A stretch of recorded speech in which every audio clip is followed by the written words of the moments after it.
quarto ano, iniciando nossa aula de história. Hoje falaremos sobre resistência e influências culturais africanas. Muitos portugueses e brasileiros se enriqueceram às custas do trabalho de negros africanos, de uma maneira até mesmo desumana, injusta. O povo africano contribuiu bastante para a nossa cultura brasileira, com seus hábitos, com seus costumes. Essa influência, ela é observada em vários aspectos da cultura brasileira, na culinária, na dança, no vocabulário. Muitas palavras que nós usamos hoje em dia são de origem africana. É um povo bastante forte, bastante resistente. Os negros escravizados nunca se conformaram com a sua situação de escravos. Eles resistiam ao trabalho, eles se negavam muitas vezes a trabalhar e eram duramente castigados por isso. Por vezes, eles fugiam de seus donos, nós já falamos a respeito disso.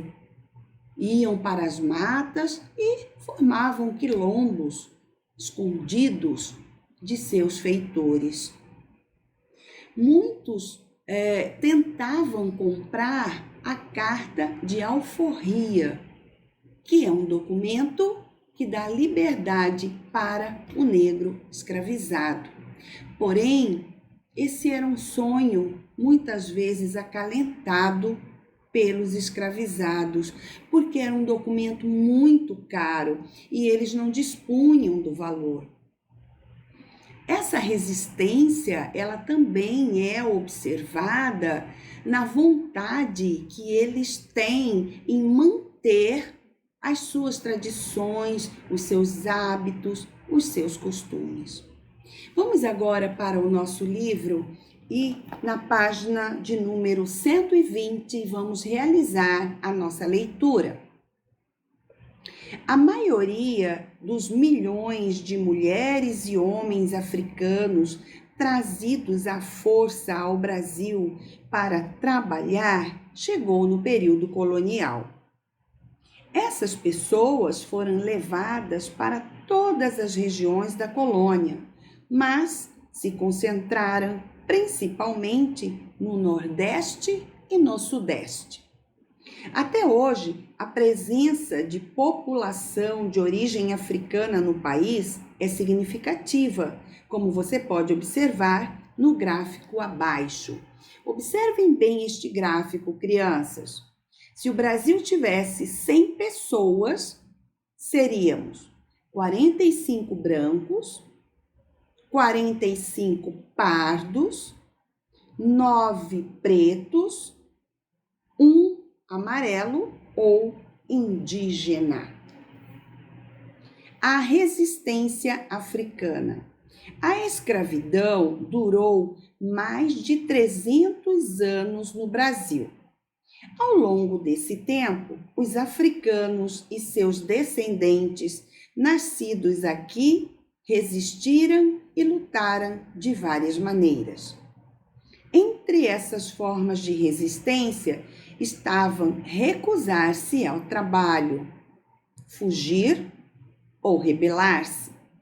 Em alguns casos, era possível conseguir a liberdade comprando um documento chamado Carta de Alforria, com o qual o escravizado era libertado em troca de uma certa quantia em dinheiro. Havia ainda outra forma de resistir à escravidão, manter vivas as tradições africanas, como os costumes, o idioma e a religião de cada povo. A origem de muitas das manifestações consideradas símbolos da cultura brasileira na atualidade está relacionada a tradições e costumes africanos.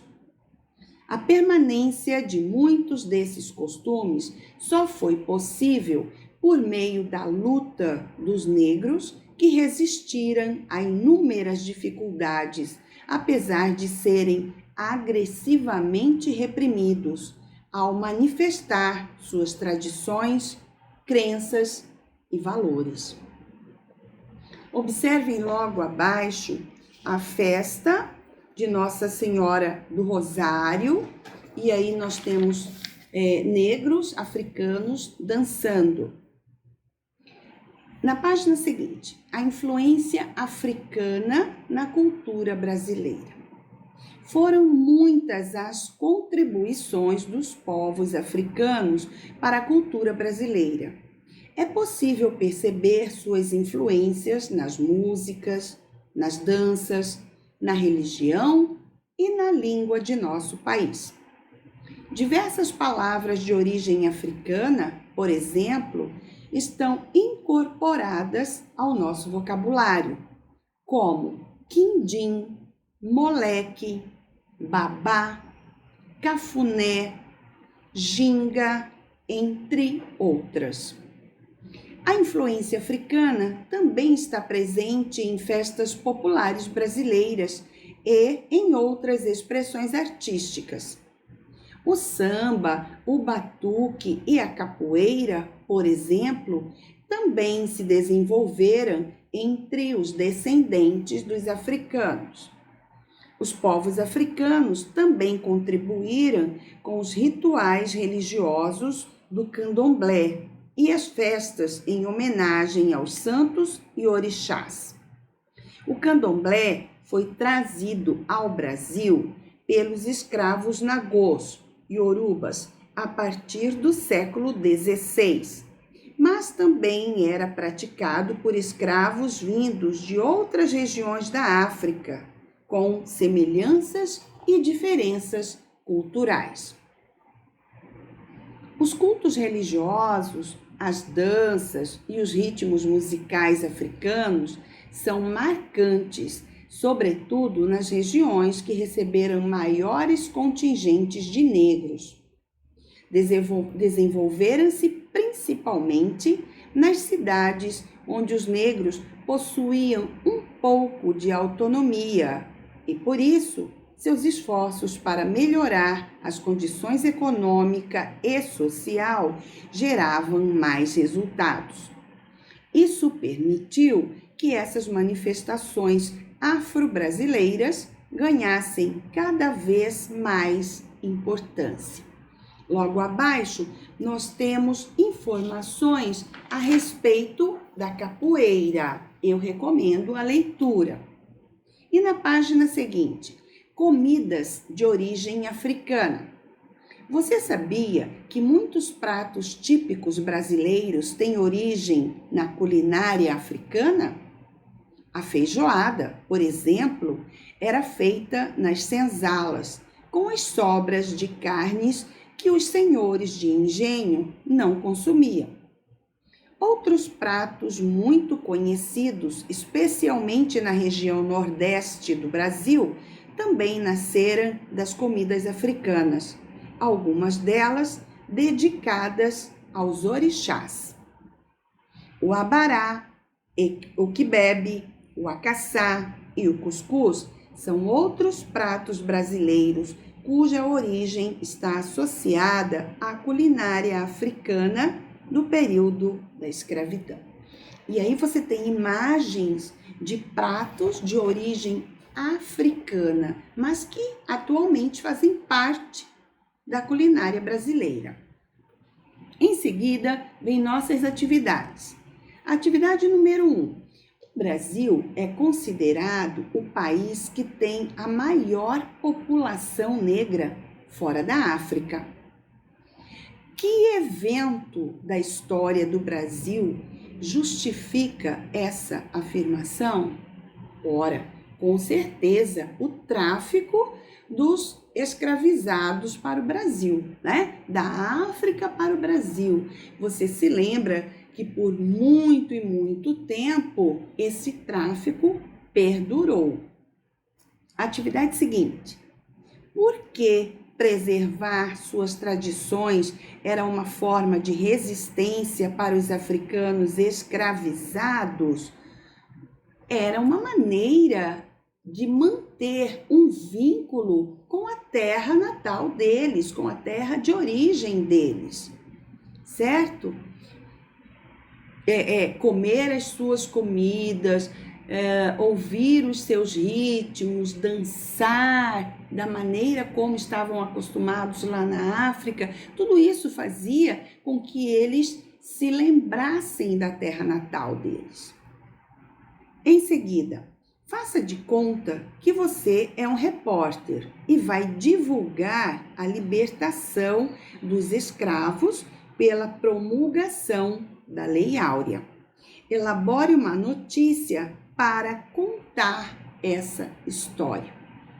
Então, veja bem, agora você vai fazer de conta que é um repórter. E a Lei Áurea acabou de acontecer. E você, como repórter, vai anunciar essa Lei Áurea, tá bom? Em seguida, a atividade número 4. Leia a seguir a letra de um samba-enredo em comemoração aos 100 anos da abolição da escravatura. Depois que você fizer a leitura, você vai desenvolver a atividade A e também a atividade B, ok? A atividade A pede para que você converse comigo e com os seus colegas. Entretanto, eu peço que você reflita sobre ela. Atividade 5. Leia abaixo as palavras de origem africana e copie-as no quadro, nas colunas correspondentes. Nós temos aqui algumas palavras dentro de cada coluna. No quadro a seguir, você vai colocar aquilo que é alimento, aquilo que é instrumento musical e aquilo que é ritmo, tá bom? Você vai separar essas palavrinhas, uma em cada linha. E nós vamos trabalhar até essa atividade 5. A atividade de número 6, nós não vamos fazer agora, tá bom? Bom estudo para vocês, até a próxima aula. Tchau, tchau!